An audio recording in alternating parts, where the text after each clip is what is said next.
Vincent was having a peaceful day, completely unaware of what was about to hit him. He sat comfortably in his living room, enjoying a glass of wine, when suddenly his front door burst open. Two young men walked in, his brothers-in-law. Before Vincent could even react, one of them grabbed him by the collar and dragged him out of his seat. The next thing he knew, he was on the floor.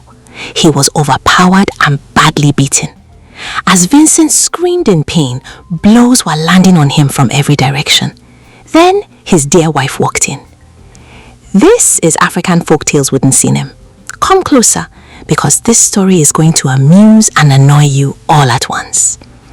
Before Vincent became a real-life punching bag, he was just a criminal lawyer. Using the word just would be downplaying his success, because Vincent was a seasoned lawyer. He had a successful firm at just 35 years old and was connected to the who's who in the society. And just like every other African parent would do, he was urged to get a wife. So the search for a wife began, and one day Vincent was introduced to Ama. Just by laying his eyes on her, Vincent was hooked. The girl was beautiful, skin like milk. But Vincent hadn't heard of Samson's story from the Bible yet, because if he had, he would have been more careful with Ama, or better still, ran for his life. You see, Ama was beautiful, yes, but she was not so bright, and very soon you would understand why. Vincent proposed to Ama 3 months after they met. He meant business, and after Ama saw his portfolio, his assets, she said yes. Vincent was a very calculative man. He planned everything. If he wanted to go on a trip, he would plan and allocate funds for it, down to the money he was spending on food. So, their wedding was beautiful. Vincent had planned for it, and he gave Ama the kind of wedding that was talked about for months. The food included both local and intercontinental cuisines. Musicians were flown in from different parts of the world to entertain their guests. Vincent had planned well, and Ama was blown away. But she was yet to see the downside of marrying a planner. Ama didn't work. She didn't have to, because Vincent provided everything. When I mean everything down to feminine supplies. She had 2 cars that were allocated to her and a driver at her beck and call. One day, Vincent told Ama to bring up a business proposal so that he could fund it. Though he was providing everything for her, he still wanted her to be self-reliant, or at least have something to occupy her time. Ama came up with the idea of opening a filling station, and Vincent funded it. Ama didn't even know what was going on there. It was partly run by one of her brothers and his friend. The second business was a big mall. Within a few months, the business was down and out. After the collapse of 2 businesses, Vincent let Ama do the only job she seemed to be good at, a glorified, pampered housewife. Ama was living the life until the day she visited her friend.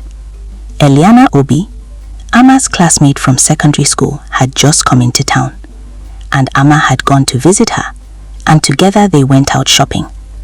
They had been to some high-end stores in Lekki, and of course all the bills were on Ama, until her card declined. Ama was shocked. In her 2 years of marrying Vincent, her card had never declined. But that was also because she had never done that magnitude of shopping before. Ama was embarrassed, and her friend didn't help at all.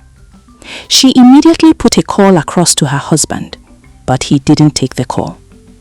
They stood there at the payment point for what felt like forever. The sales rep, who could easily be called snob, asked that the items be placed back in the boutique. Ama and her friend had to go back home.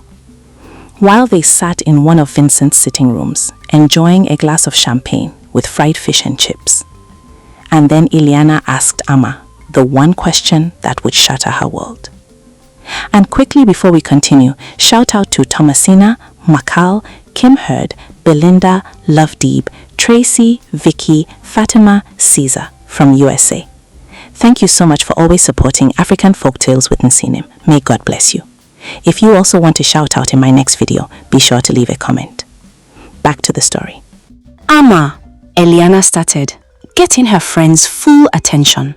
Why would your husband allow you to get so embarrassed? Why is he giving you a little card with very little money on it, when he is worth so much? Eliana said.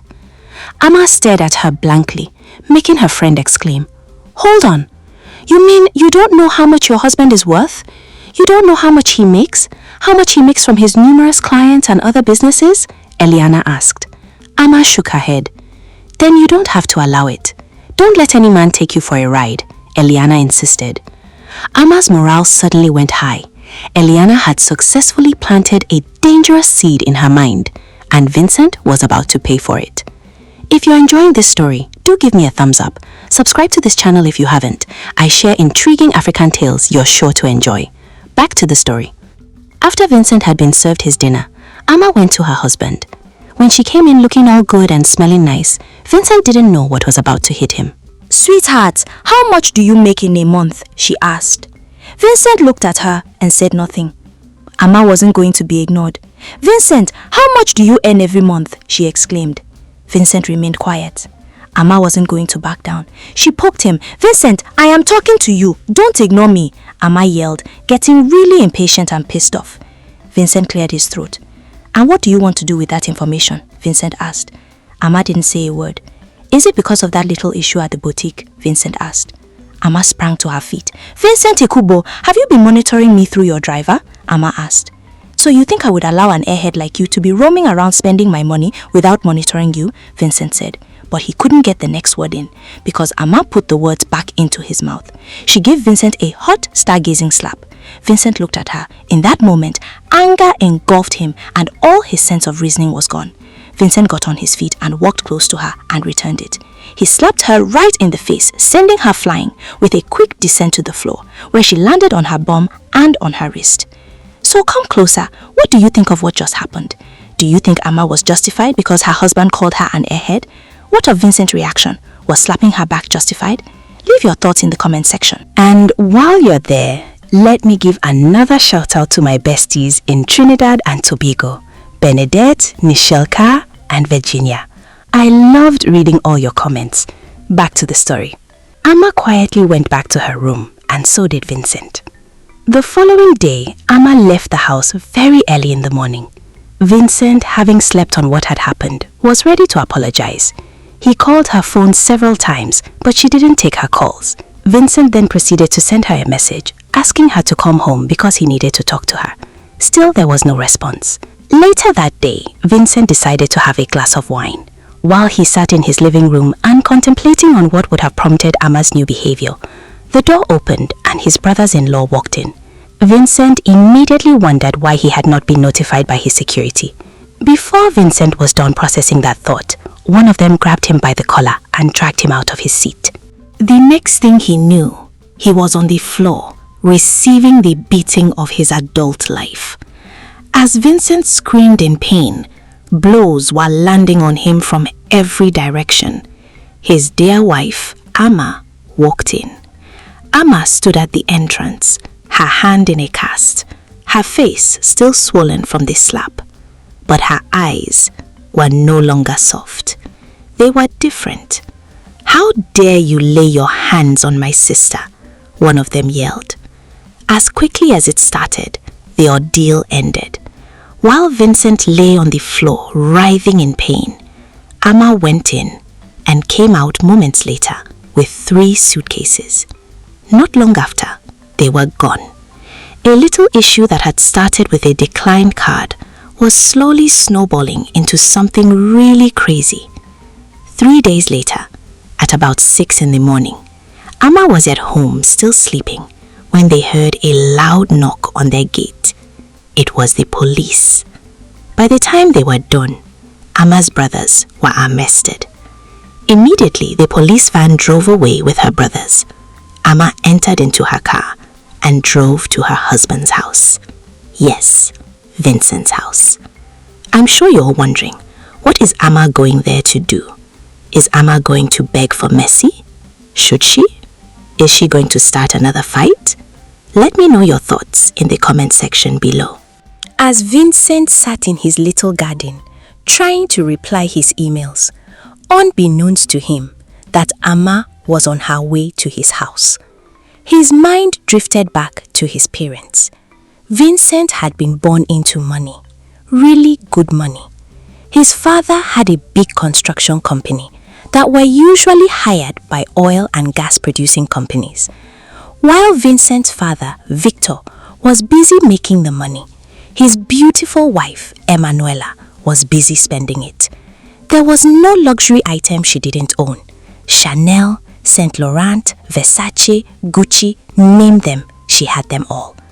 Most times, she would wake up and fly first class just to go and shop at luxury stores.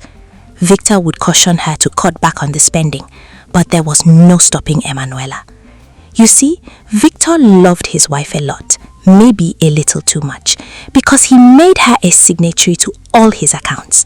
And so, Emanuela spent her husband's money with reckless abandon. Sometimes, she would take out huge amount of money with the excuse that she was investing them. Life was good until one very dark day. Victor came home with very terrible news, a tragedy. He had lost 10 of his workers at sea. They had gone for underwater welding of some pipes, and all of a sudden they were all found unresponsive.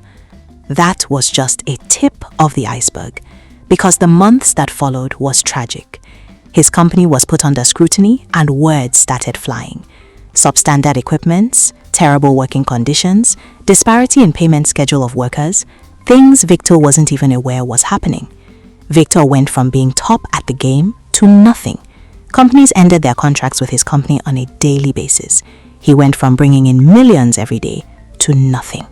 And with a wife that spent money as a hobby, they went broke.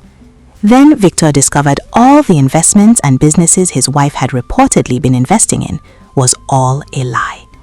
Vincent watched his father slide from grace down to grass really fast because he let his wife have full access to his money. They had to sell their assets, change schools, and move to the kind of house they never knew existed. Life became even harder because they had once lived in abundance. The part that hurt more was when they returned from school one day to an empty house. Their mother had packed her things and disappeared into thin air. Emanuela leaving him hurt Victor much more than losing his money. Though his father later cleared his name and found out who the saboteur in his company was, life was not the same. After that experience, Vincent swore to never let a woman have access to his money. Never. Seeing hardship had hardened Vincent, and nothing could affect him like that again. Until he met Ama.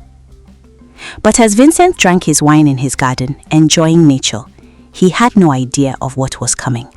He didn't know his wife was outside. Ama sat in her car for a long moment, staring at Vincent's house, the same house where everything had changed. Then she stepped out and walked in. She was holding a bag. The security let her go in. They had not been instructed not to. Ama walked up to the entrance of the mansion, then turned to make sure she wasn't being followed before heading towards the car park. Vincent was quickly alerted by his security personnel that Ama was in the premises. Vincent relaxed, preparing to receive some sort of apology, but the loud sound he heard shook him out of his thoughts. The sound was very loud. Car alarms suddenly started blaring. Vincent rushed to his car park. Immediately he got there, he saw his beautiful wife Ama smashing his car, his Rolls Royce. Immediately 2 of his security ran to the scene and held Ama, retrieving the baseball bat from her. The car had already been wrecked. The 2 windows were smashed and the driver's door had been smashed. Vincent didn't say a word, but Ama did all the talking. "How dare you arrest my brothers? How dare you?" she yelled as the security removed her from the property. Vincent went back to his study and took a glass of brandy. Then he made a call. A very special shout out goes to my viewers from Jamaica, Simone, Jacinth, Kenisha, and Yvonne. Thank you for supporting the channel. Back to the story. Weeks after, Ama was at her father's house when a bailiff arrived and served her petition to appear in court. Vincent wanted a divorce. Immediately she was served, Ama called Eliana. She told her in detail everything that had happened. Ama was shocked when Eliana told her she was in the middle of something and would call her back later, but she never did. Even when Ama tried calling her repeatedly afterwards, Eliana ignored every single call. And for the first time since everything began, Ama realized something painful. The friend who had encouraged her anger was nowhere to be found when her life started falling apart. While Ama was going through a divorce, her brothers were sent to jail for assault and destroying property. While Ama sat in court, watching the court proceedings during her divorce hearing, she couldn't believe how things had escalated so quickly. It's a wonder what just a car declining at a luxurious boutique in Lekki can do. Tell me, who do you blame for this? Ama's friend, Ama herself, Vincent, or Ama's brothers? I would love to hear your thoughts in the comment section below. After the court had granted a provisional divorce order, they were given the mandatory 3 months to still deliberate before the divorce was finalized. During this period, Ama begged Vincent to forgive. She cried, groveled, but it was too late. 3 months after, the divorce was finalized and her brothers were sent to jail. Money can build a beautiful home, but without trust, respect, and communication, even the strongest marriage can collapse overnight. Pride, anger, outside influence, and uncontrolled reactions turned a simple misunderstanding into a disaster that destroyed a family. Sometimes, people are not truly fighting each other. They are fighting the pain, fear, and insecurities they carry from their past. Before allowing anger or outsiders to control your decisions, remember, one moment of pride can ruin a lifetime of peace. If you enjoyed this story, I am very sure you will enjoy this story on your screen. Click to watch and I'll see you there.